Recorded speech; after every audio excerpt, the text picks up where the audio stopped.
Hello, my name is Cheryl Meyer, otherwise known as Cheryl M. Health Muse, and I'm also known as your friendly neighborhood health coach.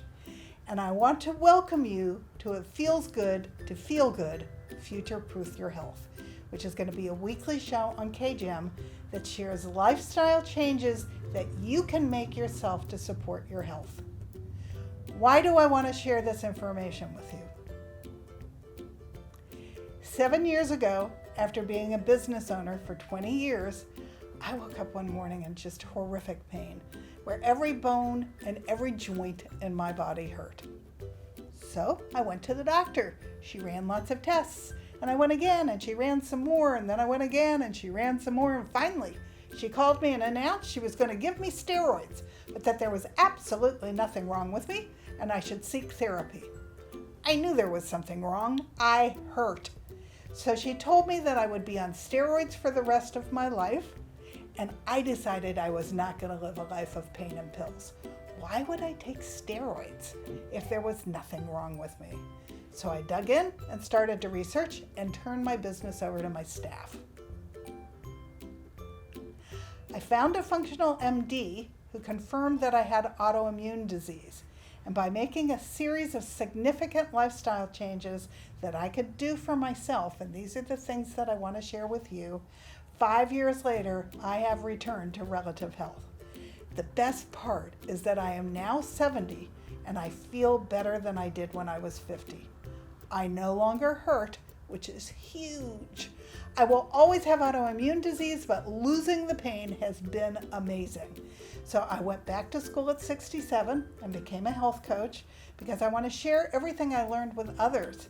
And then I wrote a book called It Feels Good to Feel Good, Learn to Eliminate Toxins, Reduce Inflammation, and Feel Great Again as the manual that I wish I'd had when I got sick. This book has now won 13 awards. So whether you want to future-proof your health and grow old with dignity and grace without dementia, chronic pain, and disease, or whether you already have a chronic condition like me, of autoimmune, cancer, or heart disease, and you want to learn about all the things you can do to improve your long-term health, or whether you want to improve the health of your families and raise healthy children, because 53% of our children have some kind of chronic condition today. I look forward to sharing all this information with you. It truly does feel good to feel good, so let's get started. I look forward to having you join me every week. Thank you so much. I'm going to be sharing the things that I did not know when I got sick, and hopefully this information will bring you a better tomorrow too.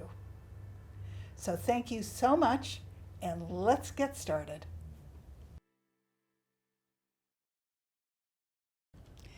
Hello, welcome to my second show for health. And this show is called Stress and how to release it every day so that it doesn't build up into chronic stress, which will eventually make you sick as the dickens. So we're going to talk about ways that you can release your stress before it becomes an issue. And we're doing this because the world needs you at your best. You're at your best when you resonate with your soul and you focus on your heart.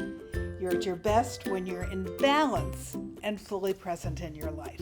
So we're going to discuss first starting off with why stress can be so dangerous.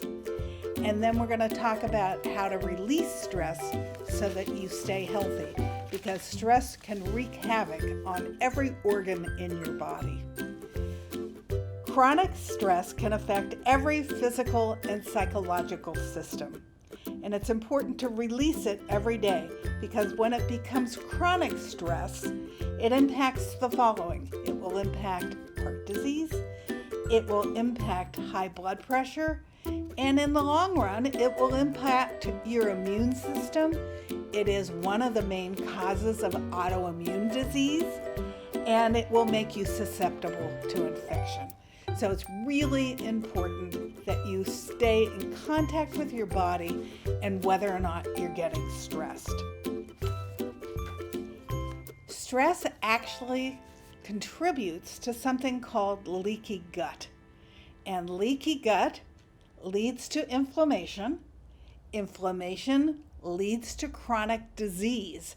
And so it's one of the markers of what causes leaky gut. So that's one of the reasons why it's so important that we're talking about this in the second show. Not all stress is chronic stress. Everybody has some stress in their life. That's part of life. It becomes chronic when it becomes something that's dangerous to your health. So that's the kind of stress that we're talking about today. Leaky gut leads to inflammation and pain. It releases inflammatory substances that then travel through your body and attack body tissues. Stress can cause disease. Stress causes muscles to tighten and contract, and over time causes back and neck pain and headaches. And there are lots of things that I'm going to show you can do so that stress doesn't go there. So it will increase the permeability of the blood-brain barrier up here, allowing toxins and viruses and poisons to flow through to your brain, as well as it penetrates your gut lining and allows substances to go into your bloodstream that causes your immune system to go into hyperactivity and scream, foreigner, and then it attacks your body. And then what happens is those things that leaked through your gut mimic wherever you're weak in your body. In my case, since I got autoimmune disease, those little particles mimicked my muscles and my joints, causing me extreme pain. So it's, but for somebody else, it could be Hashimoto's or Graves' disease if it's attacking your thyroid. It could be your skin and become psoriasis or eczema. It could become your lower intestines and become IBS. It could be your adrenals or your kidneys or your liver. Wherever you're susceptible, wherever you're weak, is what happens when these little particles travel through your barrier of your gut and enter your bloodstream, setting off your immune system. And what are the things that can cause leaky gut? Let's go through those. One is stress. So it's important that you pay attention to this, because by eliminating the stress, you have a chance to live to a ripe old age relatively disease-free. It's one of the main things that you can do to live a long and fruitful life. Toxins. I actually wrote a book about toxins where I identify where all the toxins were in my life and what I replaced them with and how I researched. So those can cause leaky gut as well, and they were everywhere when I started researching. They were in my food, they were in my cosmetics, they were in the oils that I used, they were sprayed on all of my food. They were in the pots and pans that I was cooking with. They were in the way I was storing my food.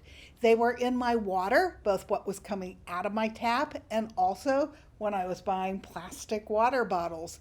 Those were toxins that were entering my system and disrupting me. There are toxins everywhere. Over-the-counter drugs have a toxic impact on your body. Tylenol impacts your liver, and Advil, aspirin, and Aleve impact your gut. And so all of this is toxicity that creates leaky gut. So it's really important that you pay attention to this. Some other things that are called my toxins of the mind, and we'll talk about these in future shows, are lack of sleep. Really important that you get 7 hours of sleep, and we'll talk about how to do that. Ants. Ants stand for anxious, negative thoughts, otherwise known as worry. If you have a lot of worry, that can disrupt your system and cause leaky gut. Toxic relationships. Sometimes we have them, so we have to learn to set boundaries, or we have to leave them. If it's a family member, it's better that you sit down with love and explain to them that the toxic behavior is making you ill. But if it's anybody else, you can remove yourself from that situation after you try to fix it. It's always important to try to fix it first. And then there's always toxic lack of movement. I never liked to exercise. So in my book, I talk about exercises for people who don't like to exercise. And I have found a series of those things to do. And I'm actually going to show you some of them at the end of this because they're things that reduce stress. So stress is something that allows toxins, viruses, and poisons to flow through both into your bloodstream and also through the blood-brain barrier into your brain. Stress causes increased sugar cravings. Sugar is a toxin. It also causes leaky gut, and it's as addictive as cocaine and heroin. And it causes inflammation, and it feeds cancer. Cancer loves sugar.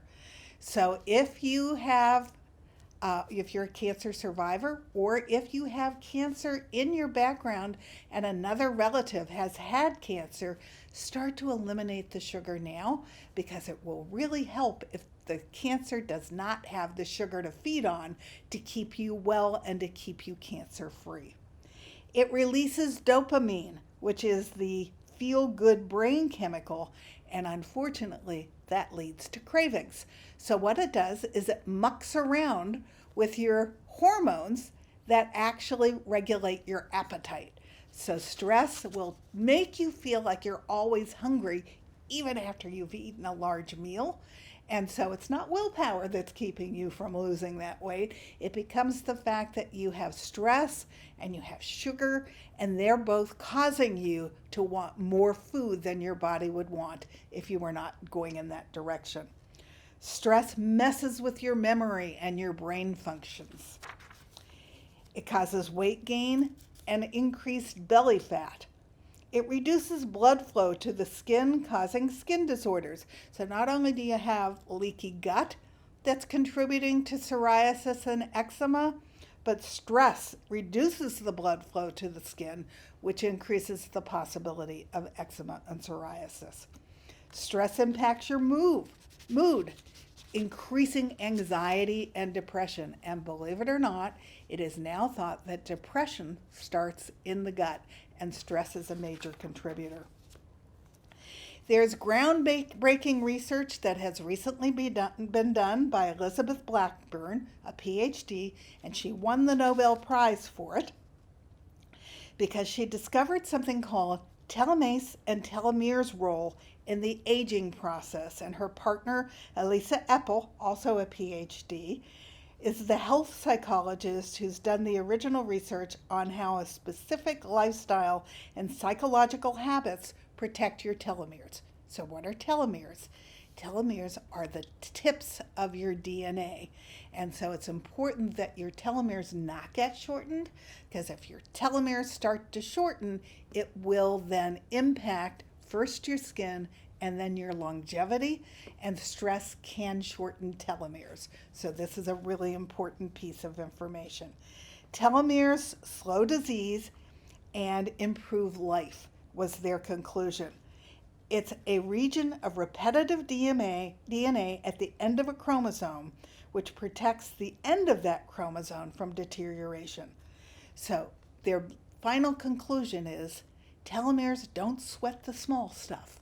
They sweat the big stuff, which is the chronic stress that can overtake your life. Toxic stress, on the other hand, is something you need to watch for, because toxic stress is severe stress that lasts for years. It can dampen down your telomeres and shorten them, and shortened telomeres create a sluggish immune system and make you vulnerable to even catching the common cold. So stress impacts your body on a variety of levels, which is why it's so important to control it. Short telomeres promote inflammation, and the slow rise of inflammation leads to degeneration of our tissues and the diseases of aging. So stress will eventually lead to aging. So if you want to stay young as long as possible, it's important that you keep your stress under control. We cannot rid ourselves of stress, but approaching stressful events with a challenge mentality can help promote protective stress resilience in our body and our mind. We need to find ways to reframe stress in our lives so that we can reverse inflammation and squelch the degeneration of our tissues and the diseases of aging. This is pretty powerful stuff. So we accept that stress is hard on the body and negatively impacts our brain and our health. The question becomes, how do we reframe our response to lower the stress level and its damage to our health? Because recovery is not negotiable. You can either make time to rest and rejuvenate now, or make time to be sick and injured later. Those are the two options. I suggest we release it now. Imagine your health to be a cup of warm, soothing tea. Keep your cup full, and that's where telomeres come in. You want to keep your telomeres as long as possible for as long as possible. So chronic stress actually puts your health at risk. Your body is wired to react to stress to protect you from being eaten by a tiger. Our body function goes all the way back to when we were cavemen, and our whole bodies shifted if we were in danger. So if we came across a tiger, our whole body put us into a mode where the adrenaline rushed and we could get ourselves out of that situation as quickly as possible. Protection from predators is rare in today's life, but the mechanisms are still in place and can be triggered by a variety of experiences. I always knew I had a lot of stress. I thought it was a good thing because it made me get more done for my jewelry business, so I would work harder. But it ends up, it wasn't a good thing. When I got autoimmune disease, my cortisol was almost down to nothing. It was just on the border of Addison's disease, which is a disease when you don't have adequate cortisol, and that's a direct response to how much stress your body's been putting up with. It accumulates. So if you have a lot of stress and then you calm down and you don't have a lot of stress and then bang, you feel like you're being chased by that tiger again, it accumulates over the course of your life. So you don't just let it go unless you release it some every day, which is a very important mechanism that we can reframe the way we deal with stress. One of the common places to feel and increase our body's stress is in the workplace. But it also can happen at home. It can happen anywhere. It can happen with our children. We find ourselves in situations where our body is responding to stress. And this one's even going to sound weird. If you're eating conventional meat, whether it's conventional chicken or conventional cows or conventional pork, those animals are put through a tremendous amount of stress on their way to your table.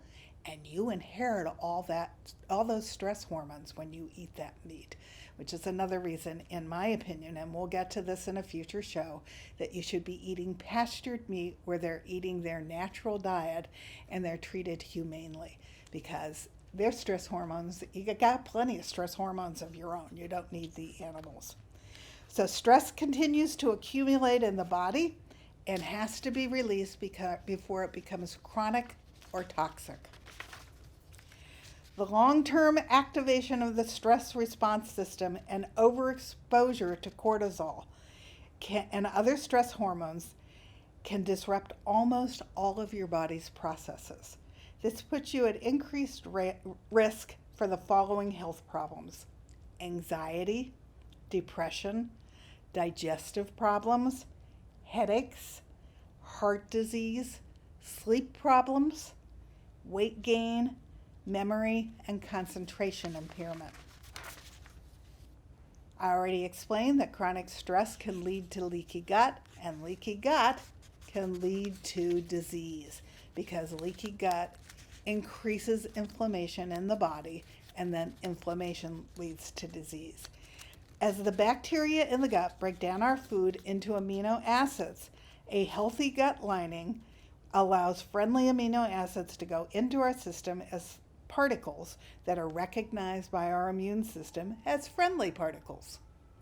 But if our digestion isn't working properly, if we don't have enough good bacteria in our gut, large chunks of food are in the gut, not yet broken down into amino acids. and our gut wall is only one cell thick, and so these incorrect sized particles start pushing up against the wall of our gut until it will eventually make a little rip.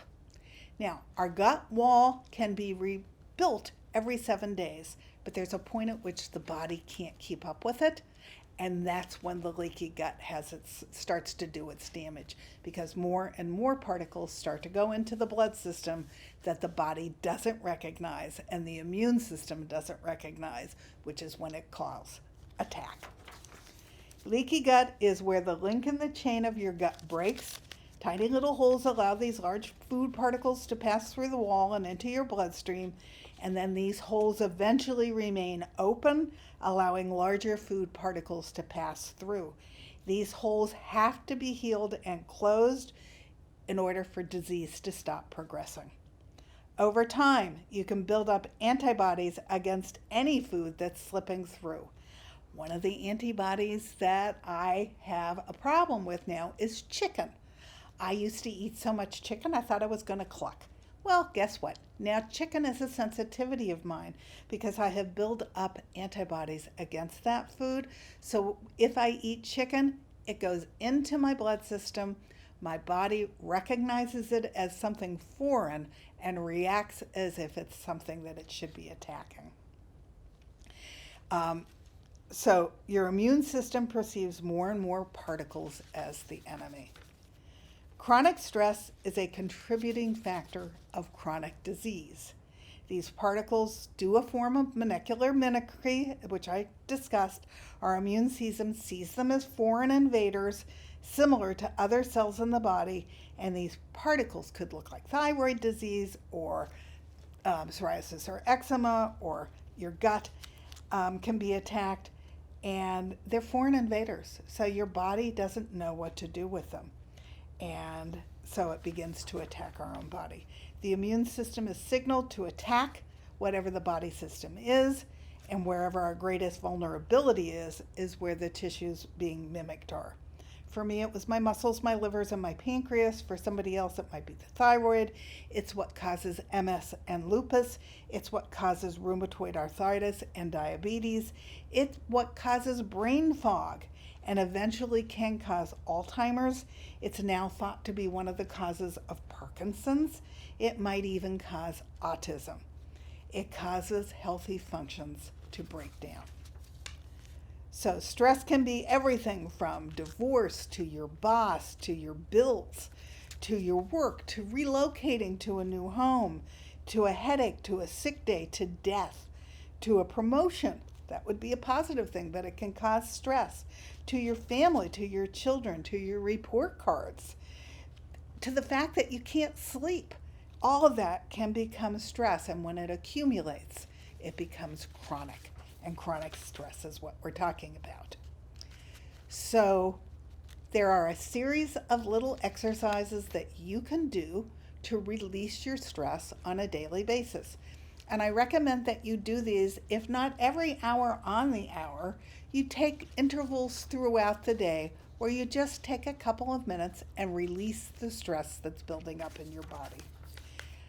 My routine is when I first wake up, before I rise, I stretch from the tips of my fingers to the tips of my toes. Then I take 3 deep breaths. Then I do a fast palm rub. And I do it for about a minute just to cause energy to flow through my hands and up into my brain. So you will actually build up some heat between your palms as you do this. So do this for a couple of minutes and wake your body up and send energy through your body. Do the spinal twist, where your arms go out, your knees go one direction, and your head goes the other, and then you flip. And you do that a couple of times and hold it just so you limber up your body and reduce whatever you have done through the night in your sleep. Then put your arms into the cactus position. That's this. And turn your head the opposite direction. That's all before you even think about getting out of bed. You're releasing some of the tension in your body and going to a state where you can fully wake up and have energy. Then you get out of bed. So when you get out of bed, you stand up slowly and then you touch your toes. And then you come back up and you reach up to touch the ceiling. And then you come back to normal and then you reach down and you touch your toes. And then you come back up and reach up to touch the ceiling again. Then you stretch your neck to the right. And you stretch your neck to the left. And you stretch your head to the right. And you stretch your head to the left. And then you turn your head to the right. And then you turn your head to the left. And then you do it again. Now, I carry a lot of my stress in my neck and my shoulders. My bet is that that's also where you're carrying your stress. And so by doing this, you're starting off the day by loosening up your neck from the tension that has been building up in it. Now it's time to get up. I love the sunrise. It's my favorite part of day. So I get up early. I'm usually up somewhere between 5 and 5:30, and I love to see the sunrise. So whether you just go to a window where you see the sun rising so that you can be grateful for it and appreciate it, or whether you actually do the yoga greet the sun stance as the sun rises, it's a great way to start the day. You can also do an exercise called morning papers, which I will often do several times a week. And morning papers is where you go, you're not awake yet, even though you've just done those exercises, you're really not awake. You sit down at your desk, you get a notebook and a pen, and you just start to write down whatever comes into your mind. It's almost like automatic writing. And the theory is that if you do morning pages every morning, that's when your greatest creativity will come through your pen. You don't control it, you just let it write where it wants to go. Nobody's going to see it but you, and so you write it every morning when you first get up. And you do it for maybe 15 minutes. One of the things that I like to write after I do morning papers, I like to write down 5 things that I am particularly grateful for at that point in time. And so it's a really lovely exercise because it starts your mind in a positive mindset, which is really important for you to greet your day. And it could be anything. It could be that you're happy to live in Southern California if that's where you live. You're happy to have some of the people in your life that you have in your life. You're happy to have the job that you have that earns the income that takes care of you or your family. Whatever it is, it doesn't matter, but 5 things that you're very grateful for, write them down, think about them, enjoy them for a minute. We talked about gratitude in the first episode of this show, and so now we're going to just write down 5 things so that we keep the gratitude going. Then I always take additional magnesium in the morning because it relaxes my body. And most of us these days have a magnesium deficiency, and it's because of the herbicides and pesticides that are being sprayed on our crops. We're not getting the minerals from the earth in the plants that we're eating like we used to when they were rotating the crops. And some of the pesticides and herbicides are actually cleating the minerals out of what the plant can soak up. And then when the minerals do make it to our gut, our body cleates them back out because of the herbicides and pesticides that come in with the plant. So if you take a little bit of extra magnesium, then that will also relax your body as you start your day so that you start out relatively stress-free. So you've gone through the morning exercises, you feel great, you've released whatever tension you had in your body when you woke up, you've started the day off with gratitude on a positive foot, and you're going to take some magnesium, which your body needs anyway, which will also relax your body to start the day. Okay, now I'm going to teach you the exercise I use mostly more than any other exercise to release stress. And you can actually look this up on Google. It's called Dr. Weil's 478 breathing exercise. And if you Google it, you can actually find a video on YouTube where you get to do it with Dr. Weil himself. And so it's a great exercise. I use it when I'm sitting in LA traffic. I use it if I'm in a situation where I'm feeling tension building up in my body. I use it when this morning I couldn't get this to print on my printer. As I got in my car to go to an appointment, I did it to calm my body back down. And the beauty of the 478 breathing exercise is your parasympathetic nervous system is back here in your reptilian brain, and it resets it, which releases all the stress. And I know it works because when I go to my functional doctor and she's an hour away, so I'm driving in LA traffic, I do Dr. Weil's 478 exercise so that when I get to my doctor's office and they rush me in right away to take my blood pressure, my pulse is low and my blood pressure is normal. And it's because I'm doing this exercise. So I know that it works. And so I want you to learn how to do this too. And it's easy. It only takes 2 minutes, and you do 4 rounds of it all together in that 2-minute stance. And it doesn't matter how fast or how slow you do it. It's the rhythm of doing the exercise that's important. So we're going to do it together. First, I'm going to talk you through it, and then I want you to do it with me. First, you're going to breathe in for 4. Then you're going to hold it for 7. 1, 2, 3, 4, 5, 6, 7. And then you're going to whoosh it out with your tongue up against your teeth through your mouth for 8. That's 1 round. You're going to do 4 rounds of that. So you breathe in for 4. You hold it for 7. 3, 4, 5, 6, 7. And then you blow it out for 8. And then you do it again. 1, 2, 3, 4. You're going to hold it for 7. 2, 3, 4, 5, 6, 7. Whooshing it out of your mouth for 8. 2, 3, 4, 5, 6, 7, 8. And then one last time, you breathe it in for 4. 2, 3, 4.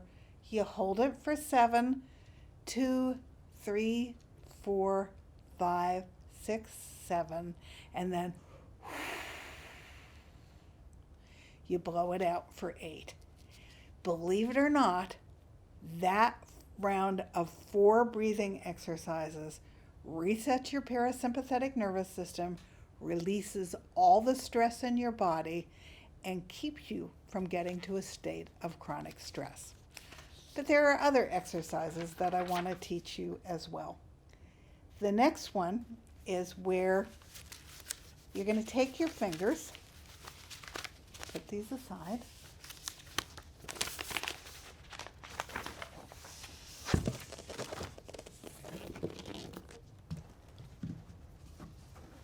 okay, we're going to put that back.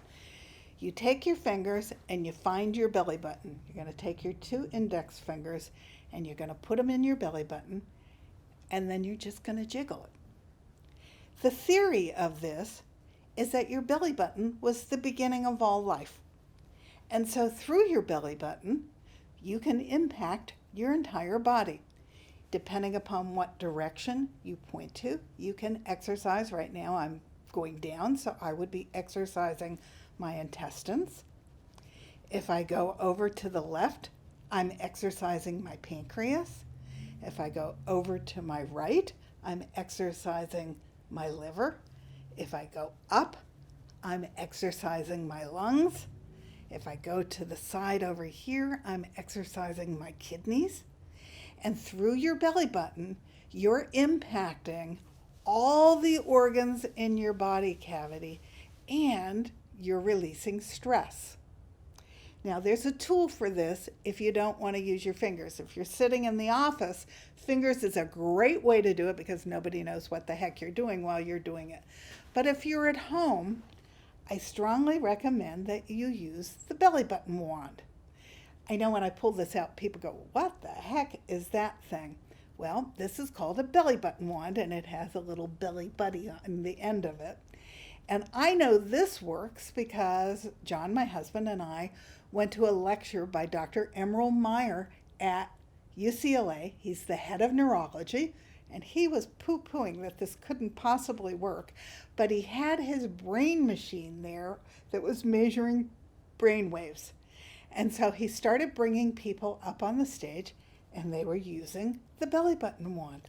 And their brain waves went from this to this to this.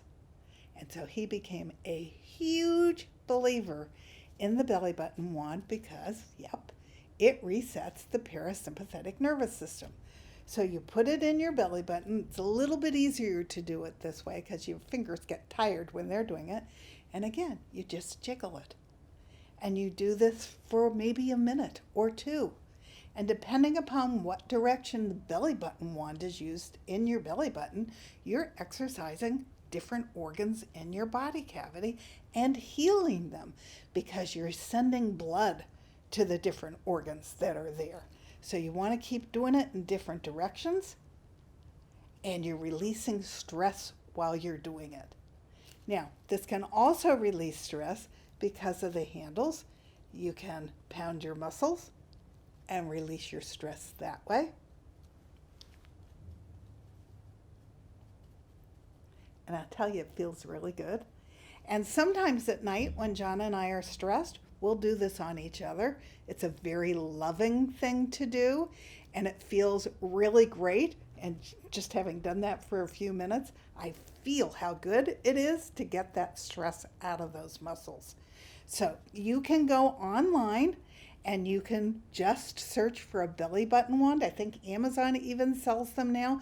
But if you go to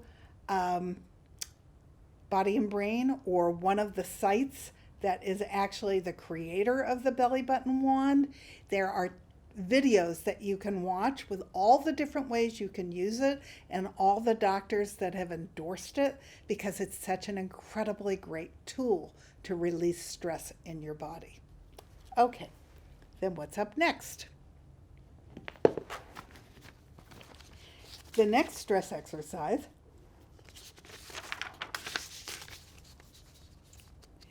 is every half an hour, I want you just to stretch at your desk. Remember how when you woke up, we were stretching to release all that tension? Well, you can do that at your desk. You don't even need to get up. You can stretch your legs. You can stretch your arms in all different directions. You can stretch up. You can stretch sideways. You can release a tremendous amount of stress just by stretching. Stretch your legs out. Stretch your feet up. And hold it for a few seconds until you start to feel the release of what's been accumulating in all your muscles. Years ago, when I started going to Asia to do manufacturing for my jewelry business, I would fly on Northwest Airlines, which has long become part of Delta. But before we would land in Japan or in Thailand, we would do airplane aerobics. I always thought it was kind of a hoot because you haven't lived until you see everybody on a plane following directions and punching the air in unison to start waking the body up. But you can do that sitting in your office. You can do a series of sitting exercises that stretch your body and release your stress no matter where you're at. So there's a series of those exercises you can do. The importance is to stop for a moment and do a series of exercises for at least 1 minute, possibly 2. And whatever those exercises are, they start to release the accumulated stress that's in your muscles and your joints and in your body, which is great because if you release it a little bit every day through the day, it's not building up into chronic stress, which is what's shortening your telomeres and causing you to age, so that you stay, by doing these, you remain healthy. So here's a couple more. You put your hands on the inside of your thighs and you push out. You push with your arms until you feel the stress and you hold that. And if you can hold it for a full minute, that's fantastic, because when you release, you feel it going through your entire body. There's energy that's going everywhere. And then there's the opposite exercise to that. You put your hands on the outsides of your thighs and you push out. You're creating stress within the muscles and you hold it. So that when you release it, if you're doing this with me, when you release it, you can feel the energy going throughout your body, which is fantastic. Now, you can do those exercises anywhere. It's really easy. The importance is to try to do them anytime you're starting to feel stress or you're starting to feel tired. I get tired after I eat lunch during the day. So if I start doing some of these exercises, one of the beauties of these exercises is it sends blood to your brain, which increases your productivity. So if you could even coordinate where your coworkers are doing these with you, you will all become more productive to get more work done as a team. So they're wonderful exercises to do throughout the day. And then the last one I'm going to do sitting is you're going to stretch your feet out and you're going to tap your toes. You do that for a minute and you'll feel that energy going all through your body, releasing the stress that's there. So it's also a great exercise to release stress. And it's harder to tap your toes for a minute than you think it is, because you're using all the muscles in the lower part of your body in order to do that. But the good thing is, as you're doing that, it's releasing the stress. And then the last exercises that I want to show you, I'm going to show you standing up. All of these exercises are things that I learned when I started doing body and brain yoga, which is an organization across the United States, but really it's across the world. And their master is a gentleman named Ilchi Lee, who believes that all of this is critically important to long-term health. And he recently published a book called I Choose to Live to 120, and the key word in that title is choose. So if you want to choose to live to an old age and to thrive the entire time, these things are really important that you incorporate into your daily life. Okay, there are 2 exercises that I do standing up, and especially if I've just eaten lunch and my head is conking out. The first thing I do is stand up and start to jiggle. I just start to move. And then I start to tap my tummy area. You do this for a minute and you will feel energy everywhere in your body. It's really amazing. You don't need any equipment. All you need to know is that you're going to do it for a minute, and that when you're done, you're going to have energy traveling throughout your body and up to your brain, waking you up and making you more productive. So it's a really great exercise that's very simple that you can incorporate anywhere in your life.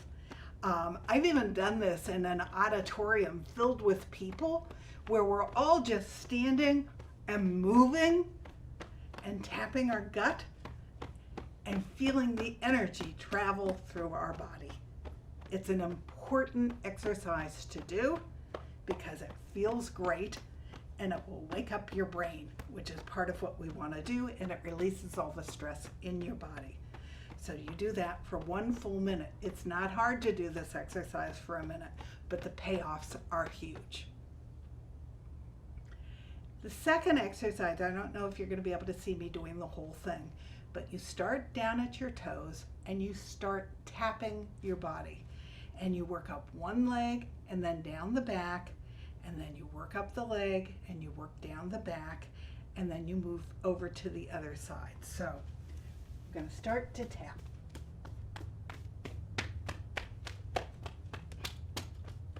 You go up the front and you go down the back. And you go up the front and you go down the back. And you go up the front and you go down the back. And then you come over to the other leg. And you go up the front.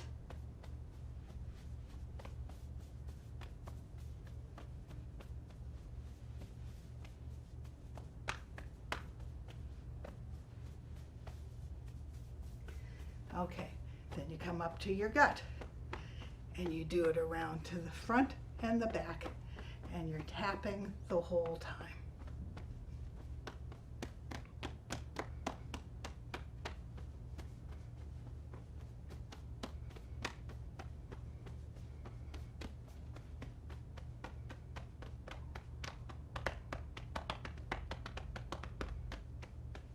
We just had a friend who has a lung infection learn to tap on his lungs to start to loosen that up and start to feel healthy. And then you come back around to the side. Then you start on your arms.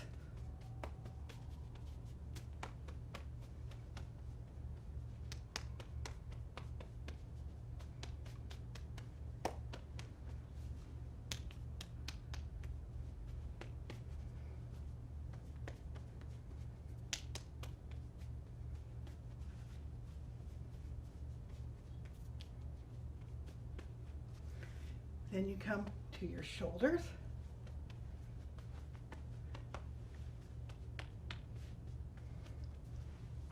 And your back. And your face.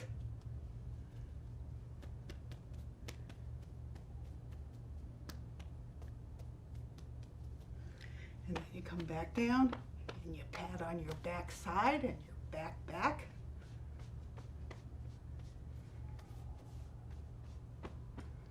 And you have this tingling feeling all over your body that's sensational. And believe it or not, even though it's air conditioned in here, I'm not moving a lot, but I'm sweating, but I have energy going everywhere in my body.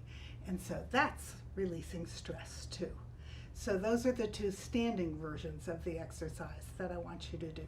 It doesn't matter which ones you choose to use through the day, as long as you choose to do some of them. And every day, choose different ones so that you get different advantages from the different exercises. Anything else that you can think of that I should do? Part of that one exercise is the tapping your hands.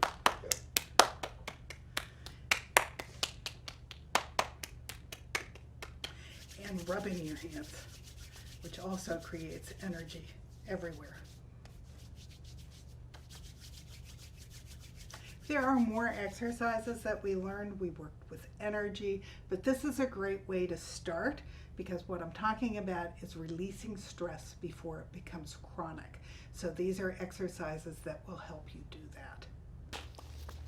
These exercises are important because by breaking up your day every 1 to 2 hours with little 1 or 2 minute mini exercises, you're sending blood to your brain, you're releasing your stress, you're relaxing, you're waking up your body so now you feel alert and you feel alive again, you're being more productive, you're improving your digestion and reducing inflammation in your body, and you're significantly lowering your stress.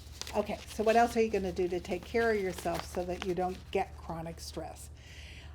We strongly recommend that you get a full 7 hours worth of sleep. We'll do a whole show on sleep, but there's a new study out by the University of California at Berkeley where they've been studying stress and sleep for 15 years. And the conclusion is where they used to think that stress was the worst thing, for your health and your body, now they think that lack of sleep is even harder on the body than stress is. So you want to make sure you get a full 7 hours of sleep at night. And the reason you need that 7th hour, which is the one that is the most elusive for me, I can get 6 hours really easy, but that 7th hour and I are always fighting with each other. But what happens in your body during that 7th hour is that your brain is sweeping out all the plaque that's causing dementia. So that's a pretty darn good reason to get 7 hours of sleep.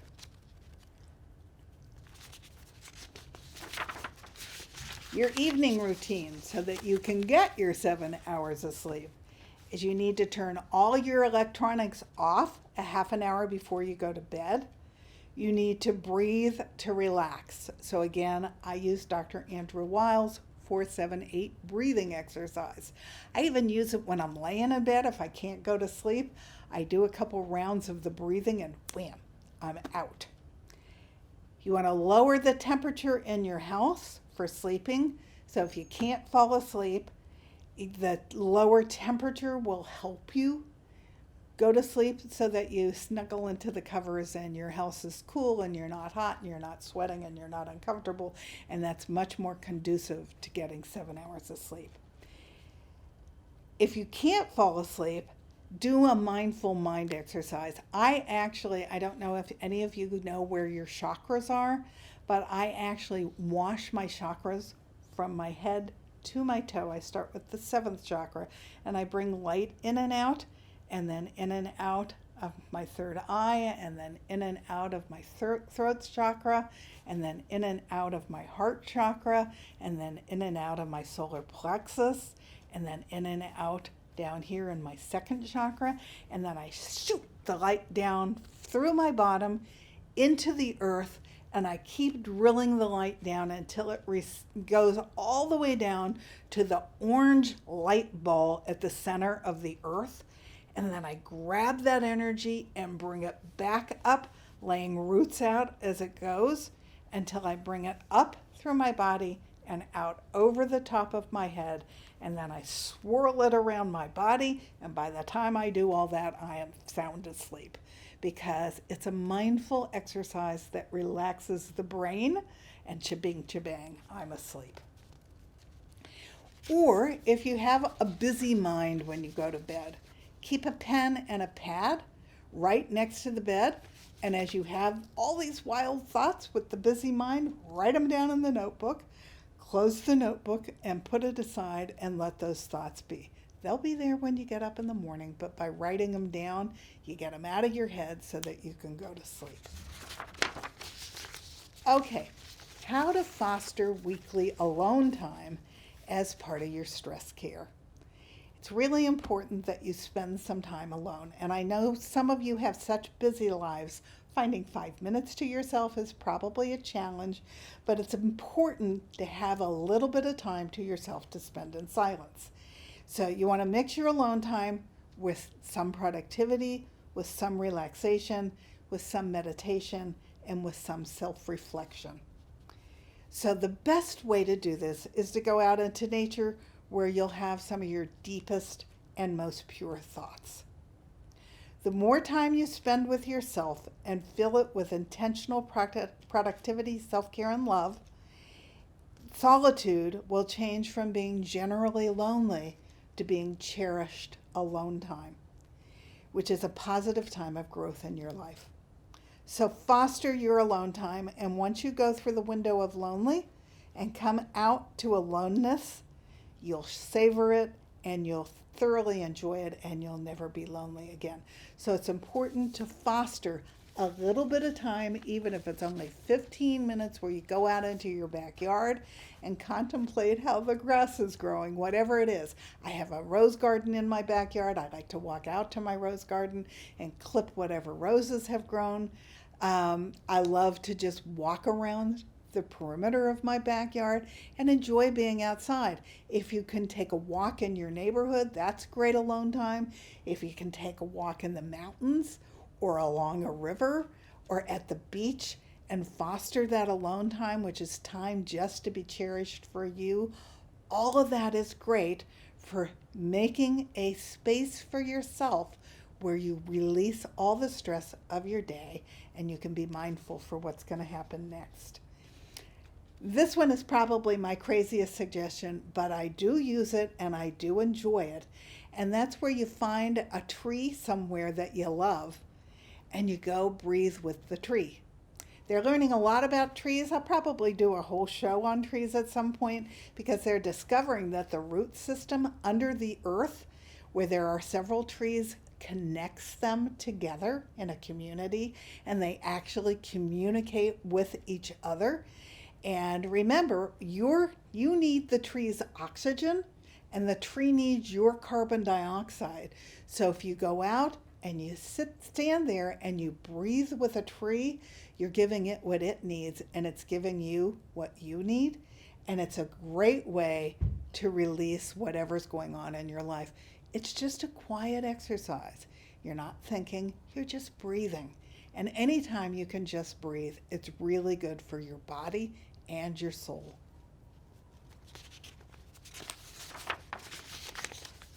And then the last one, you're going to laugh because it is that I want you to rip, roar, and laugh to release tension. If you laugh, it's impossible that people not laugh with you as you start to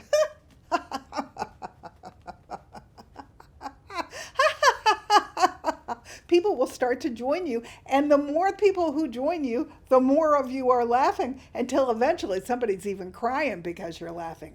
Laughter is a great way to release the stress of your day. So I want you to find a way to really rip, roar, and laugh every day to get all of whatever's gone on in that day out and to let it go, and to let it go in a joyous way where the laughter is doing your body more help than all the stress that you had accumulated through the day was giving you harm.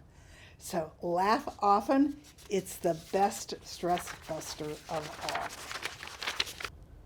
So in conclusion, I hope you now have a better understanding of how important it is to release stress as you go through your day.